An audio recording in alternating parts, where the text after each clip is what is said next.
2 Kings, chapter 16. In the 17th year of Pekah, son of Remaliah, Ahaz, son of Jotham, king of Judah, began to reign. Ahaz was 20 years old when he became king, and he reigned in Jerusalem for 16 years. Unlike David his father, he did not do what was right in the eyes of the Lord his God.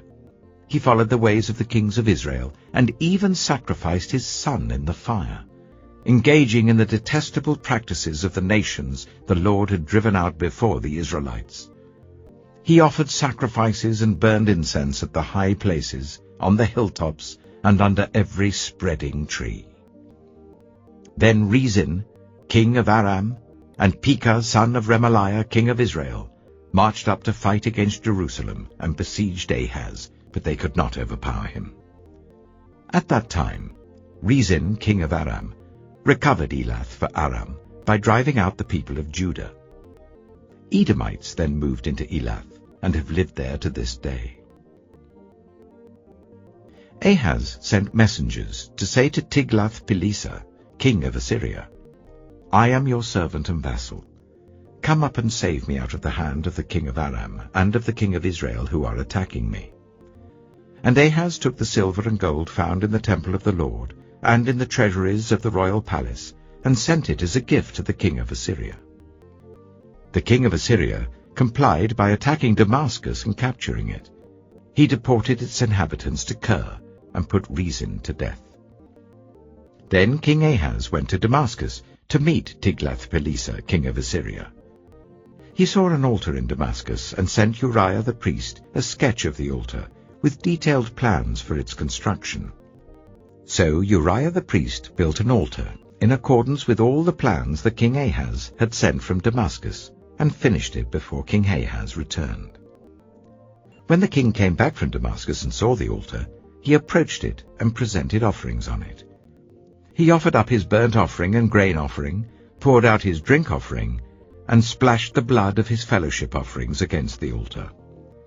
The bronze altar that stood before the Lord he brought from the front of the temple, from between the new altar and the temple of the Lord, and put it on the north side of the new altar. King Ahaz then gave these orders to Uriah the priest.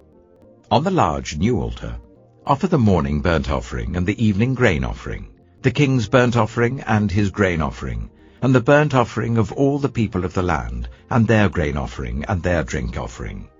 Splash against this altar the blood of all the burnt offerings and sacrifices. But I will use the bronze altar for seeking guidance. And Uriah the priest did just as King Ahaz had ordered.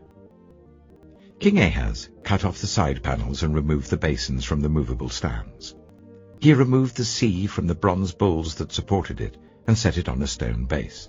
He took away the Sabbath canopy that had been built at the temple and removed the royal entrance outside the temple of the Lord in deference to the king of Assyria. As for the other events of the reign of Ahaz and what he did, are they not written in the book of the annals of the kings of Judah? Ahaz rested with his ancestors and was buried with them in the city of David. And Hezekiah his son succeeded him as king.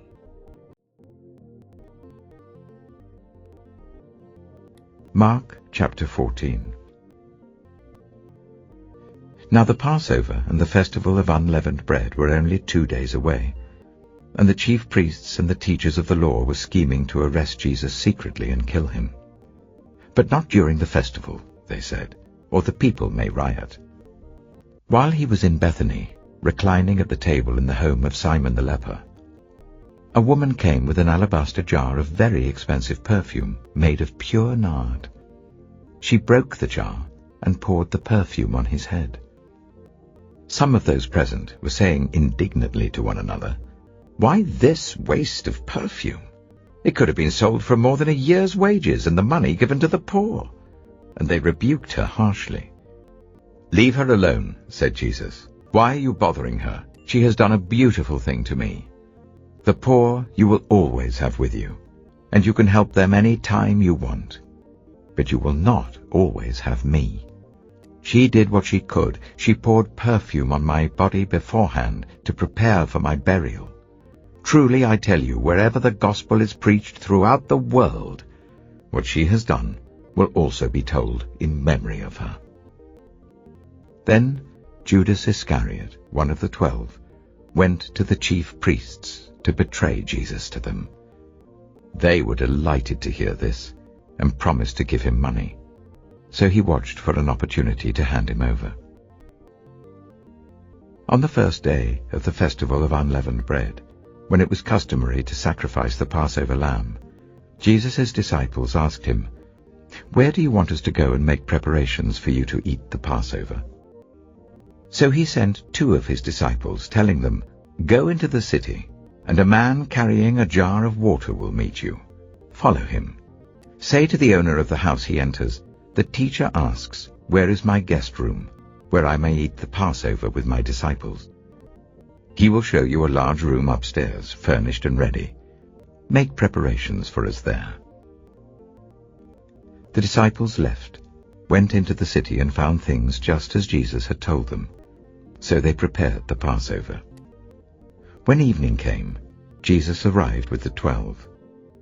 While they were reclining at the table eating, he said, "Truly I tell you, one of you will betray me, one who is eating with me." They were saddened, and one by one they said to him, "Surely you don't mean me." "It is one of the 12, he replied, "one who dips bread into the bowl with me. The Son of Man will go just as it is written about him. But woe to that man who betrays the Son of Man. It would be better for him if he had not been born."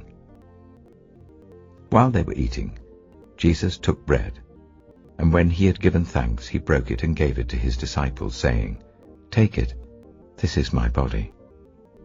Then he took a cup, and when he had given thanks, he gave it to them, and they all drank from it. "This is my blood of the covenant, which is poured out for many," he said to them. "Truly I tell you, I will not drink again from the fruit of the vine until that day when I drink it new in the kingdom of God." When they had sung a hymn, they went out to the Mount of Olives. "You will all fall away," Jesus told them, "for it is written, 'I will strike the shepherd, and the sheep will be scattered.' But after I have risen, I will go ahead of you into Galilee." Peter declared, "Even if all fall away, I will not." "Truly I tell you," Jesus answered, "today, yes, tonight, before the cock crows twice, you yourself will disown me 3 times. But Peter insisted emphatically, "Even if I have to die with you, I will never disown you." And all the others said the same. They went to a place called Gethsemane, and Jesus said to his disciples, "Sit here while I pray."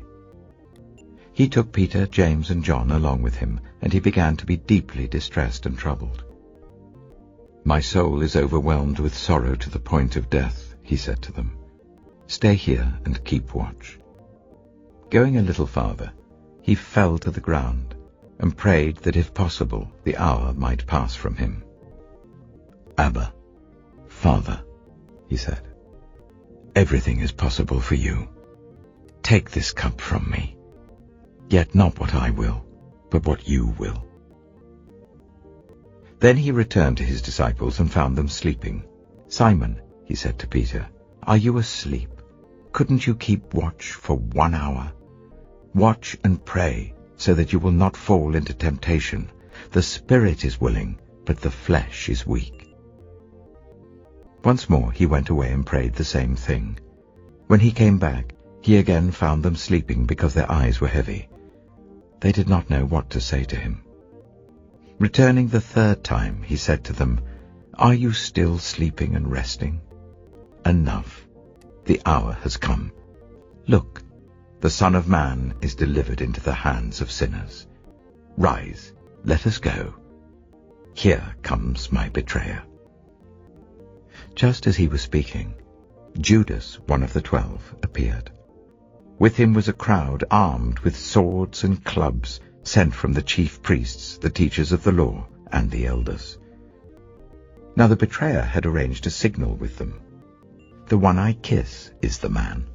Arrest him and lead him away under guard." Going at once to Jesus, Judas said, "Rabbi," and kissed him. The men seized Jesus and arrested him. Then one of those standing near drew his sword and struck the servant of the high priest, cutting off his ear. "Am I leading a rebellion," said Jesus, "that you have come out with swords and clubs to capture me? Every day I was with you teaching in the temple courts, and you did not arrest me. But the scriptures must be fulfilled." Then everyone deserted him and fled. A young man, wearing nothing but a linen garment, was following Jesus. When they seized him, he fled naked, leaving his garment behind. They took Jesus to the high priest, and all the chief priests, the elders, and the teachers of the law came together. Peter followed him at a distance, right into the courtyard of the high priest.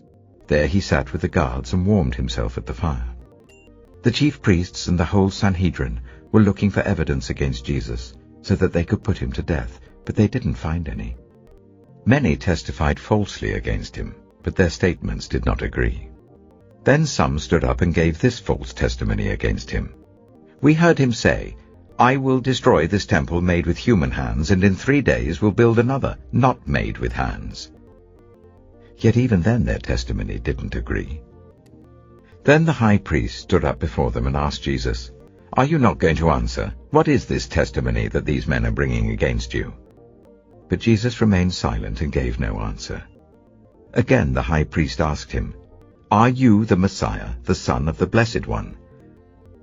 "I am," said Jesus, "and you will see the Son of Man sitting at the right hand of the Mighty One, and coming on the clouds of heaven." The high priest tore his clothes. "Why do we need any more witnesses?" he asked.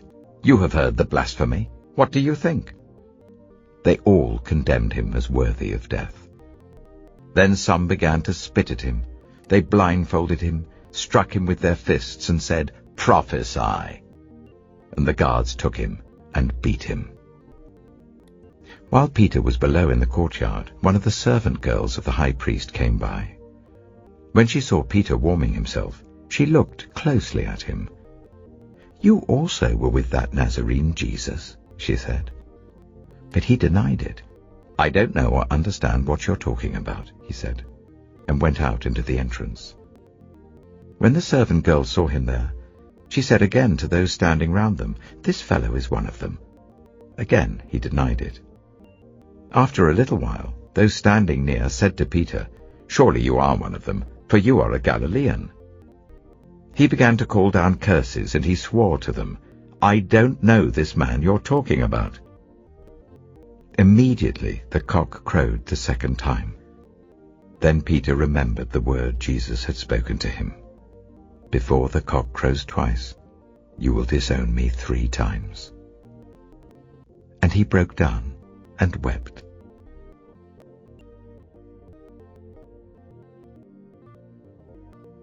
Psalm 88. Lord, you are the God who saves me. Day and night I cry out to you. May my prayer come before you. Turn your ear to my cry.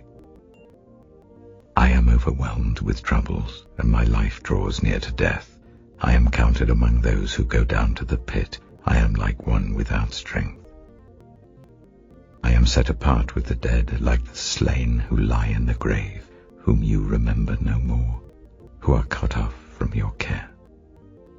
You have put me in the lowest pit, in the darkest depths. Your wrath lies heavily on me. You have overwhelmed me with all your waves. You have taken from me my closest friends, and have made me repulsive to them. I am confined and cannot escape. My eyes are dim with grief. I call to you, Lord, every day. I spread out my hands to you. Do you show your wonders to the dead? Do their spirits rise up and praise you? Is your love declared in the grave, your faithfulness in destruction? Are your wonders known in the place of darkness, or your righteous deeds in the land of oblivion? But I cry to you for help, Lord. In the morning my prayer comes before you. Why, Lord, do you reject me and hide your face from me? From my youth I have suffered and been close to death. I have borne your terrors and am in despair. Your wrath has swept over me. Your terrors have destroyed me. All day long they surround me like a flood. They have completely engulfed me. You have taken from me friend and neighbor. Darkness is my closest friend.